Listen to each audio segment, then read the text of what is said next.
জন্মদিন তো দিছে ওরও 500 টাকা দিছে এই যে শিবা মাম্মা আপেল খাচ্ছো? এই যে তোজুরে যে জন্মদিন 23 তারিখে আপেল খাচ্ছো? আমি তো 500 টাকা দেব কিছু কিছু কিছু নিজে নিজেই খাবে। আমার ছেলে আমার হাতে খায় না। জিনিস পাইছি বল খেলাম না কি কি আপেল গামছা আমার আছে ওই রুমে এমন পেয়েছি না তো আমার গামছা আর আমার হাতে হইতেছে আপেল আর ওই যে আপেল ওই যে আপেল আপেল আপেলের এক টুকরা সে ওইটাই কামড়ায় কামড়ায় খাইতেছে। সারাদিন সে চালের রুটি ছিঁড়া ছিঁড়া খাইছে, এখন আবার এই যে আপেল সে কামড়ায় কামড়ায় খাইতেছে। এরকম করে খাইলে তো আমার আর কোনো কাজই নাই, ফিউচার আমার উজ্জ্বল। মাশাআল্লাহ মাশাআল্লাহ। আপেল খাও বাবা।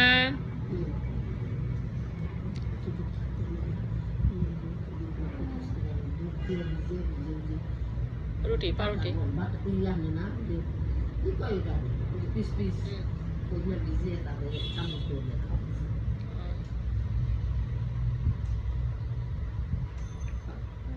না আমিও দিই এখন, আমিও তো দিই এখন, আমিও দিই এখন। খাও খাও, মুখ তো চাবাইতেই আছো তুমি, মজা লাগছে? হ্যাঁ অনেক।